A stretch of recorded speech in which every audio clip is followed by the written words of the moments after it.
بسم اللہ الرحمن الرحیم۔ سیرت النبی صلی اللہ علیہ وسلم، درس نمبر 35۔ آج کے درس میں غزوہ خندق کا آغاز،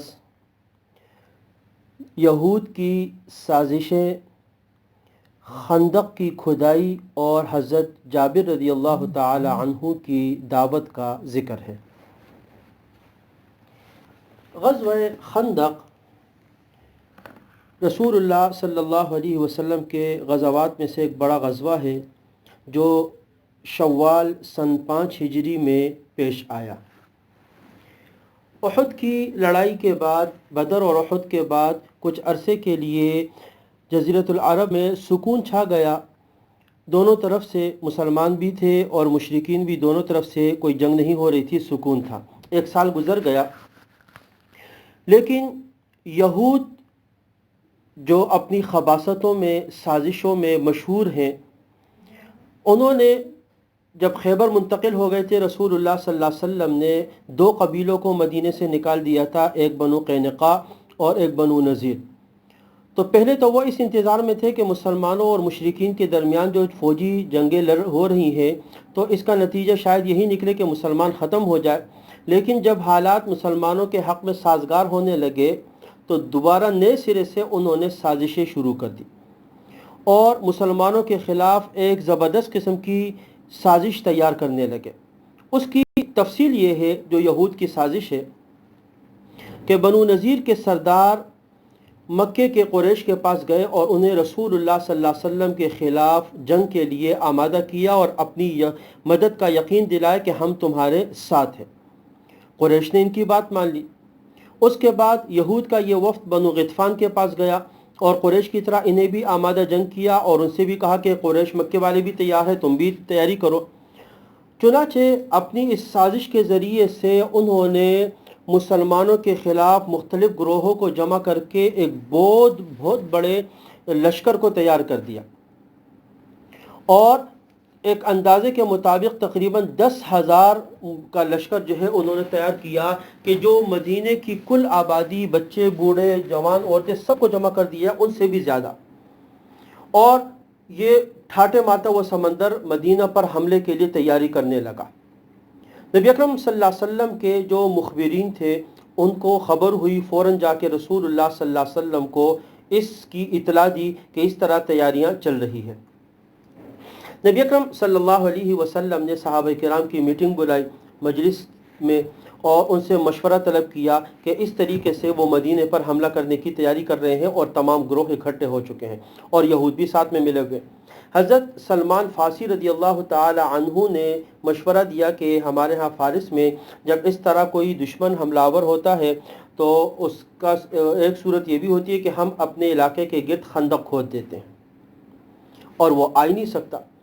یہ جو مشورہ تھا بہت ہی بہترین تھا۔ نبی اکرم صلی اللہ علیہ وسلم نے اس کو پسند کیا اور عرب میں چونکہ اس کا دستور نہیں تھا، وہ اسے واقف بھی نہیں تھے، چنانچہ فوراً رسول اللہ صلی اللہ علیہ وسلم نے اس پر عمل درآمد کرنے کے لیے صحابہ کو حکم دیا کہ ہر 10 آدمی 40 ہاتھ خندق کھودنے کا کام شروع کرے اور مسلمانوں نے خندق کھودنا شروع کی۔ رسول اللہ صلی اللہ علیہ وسلم ترغیب بھی دیتے رہے اور خود بھی اس میں شریک ہوتے رہے۔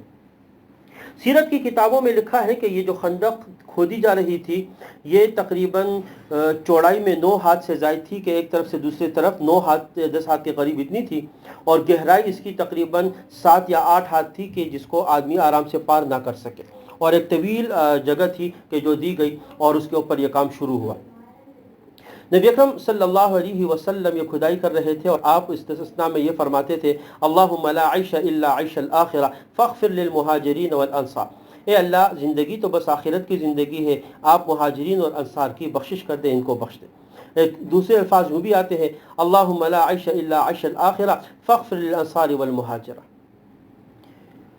صحیح بخاری شریف میں حضرت براء ابن عازب رضی اللہ تعالی عنہ سے ایک روایت ہے کہ رسول اللہ صلی اللہ علیہ وسلم کو میں نے دیکھا کہ آپ مٹی نکال رہے تھے اور غبار آپ صلی اللہ علیہ وسلم کے جسم اور آپ کے بالوں کے اوپر لگا ہوا تھا۔ یہ ایک محنت طلب کام تھا اور اتنے اسباب بھی نہیں تھے، تو ایک طرف تو یہ کام ہو رہا تھا اور دوسری طرف انتہائی شدت کی بھوک بھی تھی جس کو صحابہ کرام مسلمان برداشت کر رہے تھے۔ خندق کی کھدائی میں بہت سارے معجزات بھی ہیں، واقعات بھی ہیں۔ ان میں سے حضرت جابر رضی اللہ تعالی عنہ کی ایک مشہور دعوت بھی ہے۔ صحیح بخاری شریف میں یہ روایت ہے کہ حضرت جابر رضی اللہ تعالی عنہ فرماتے ہیں کہ میں نے جب یہ حالت دیکھی، نبی اکرم صلی اللہ علیہ وسلم اور صحابہ کرام بھوک کی وجہ سے اپنے پیٹ پر پتھر باندھے ہوئے تھے، تو کہا مجھ سے یہ حالت دیکھی نہیں گئی، میں برداشت نہیں کر سکا، اپنے گھر گیا اور بیوی سے پوچھا کہ کچھ ہے، تو ایک بکری کا بچہ تھا، میں نے اس کو ذبح کیا اور کہا کہ اس سے سالن تیار کرو، کچھ روٹی بناؤ، اور میں رسول اللہ صلی اللہ علیہ وسلم سے کہہ کر جن کو آپ لانا چاہیں چند ساتھی آ کے وہ تو کھا لیں گے، تھوڑا سا سالن تیار کر لیا اور آ کے رسول اللہ صلی اللہ علیہ وسلم کے پاس آئے اور چھپکے سے آپ سے کہا کہ یا رسول اللہ، اس طرح میں نے کچھ تھوڑا سا کھانا تیار کیا ہے گھر پہ، تو میں چاہتا ہوں کہ آپ آ جائیں اور آپ کے ساتھ جو صحابہ آپ ان کو لینا چاہیں 8-10 افراد وہ بھی آ جائیں۔ وہ تو تعداد تو بہت زیادہ تھی صحابہ کرام کی۔ رسول اللہ صلی اللہ علیہ وسلم نے جب یہ بات سنی تو آپ نے پورے لشکر میں عام اعلان کر دیا کہ حضرت جابر کے گھر پہ دعوت ہے، سب آ جاؤ۔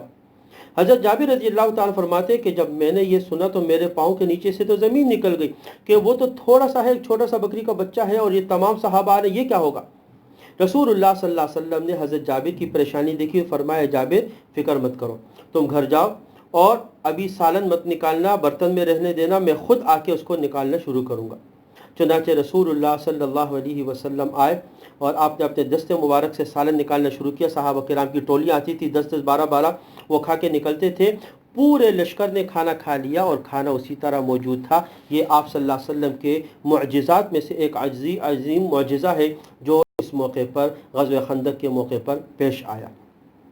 آگے اس میں اور بھی بہت سارے آپ کے معجزات بھی ہیں، واقعات بھی ہیں، انشاءاللہ تعالی اگلے درس میں اس کا ذکر ہوگا۔ وآخر دعوانا ان الحمد للہ۔